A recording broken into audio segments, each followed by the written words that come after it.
Brought to you by NBC bearing, भारताची पहिली bearing उत्पादक।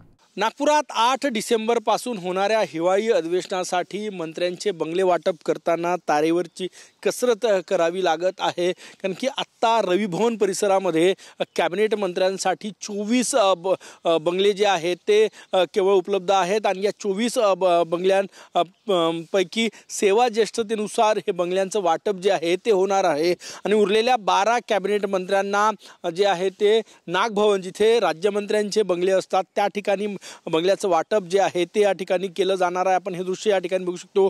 रवी भवन परिसरातील हे बंगले आहेत। कॅबिनेट मंत्र्यांसाठी हे बंगले दिले जातात, पण यावेळेस कॅबिनेट मंत्र्यांची संख्या जी आहे ती जास्त आहे, त्यामुळे रवी भवन परिसरामध्ये जे आहेत 24 कॅबिनेट मंत्र्यांना बंगल्यांचं वाटप केलं जाणार आहे। उरलेले 12 कॅबिनेट मंत्री जे शिल्लक राहतात त्यांना नागभवन, जिथे राज्यमंत्र्यांची सोय असते त्या ठिकाणी बंगले जे आहे ते दिले जाणार आहे।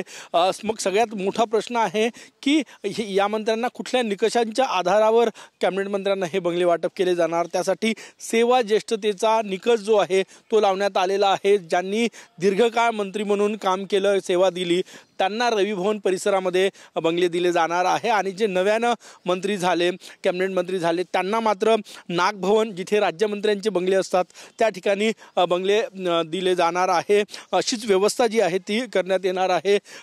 रवी भवन परिसरामध्ये हे कॅबिनेट मंत्र्यांचे 24ही बंगले, कारण की विधानसभा अध्यक्ष, उपाध्यक्ष, उपमुख्यमंत्र्यांचा एक बंगला या ठिकाणी आहे आणि विरोधी पक्षनेत्यांचे हे बंगले वगळून फक्त 24 बंगले रवी भवन परिसरामध्ये कॅबिनेट मंत्र्यांसाठी शिल्लक आहे। त्यामुळे बंगल्याचं वाटप करताना प्रशासनाला तारेवरची कसरत करावी लागते।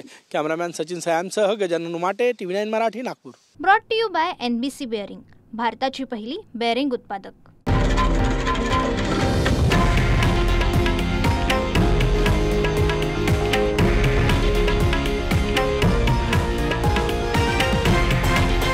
हे आहे देशातील नंबर 1 न्यूज नेटवर्क आणि आपण पाहत आहात TV9 मराठी, एकमेव।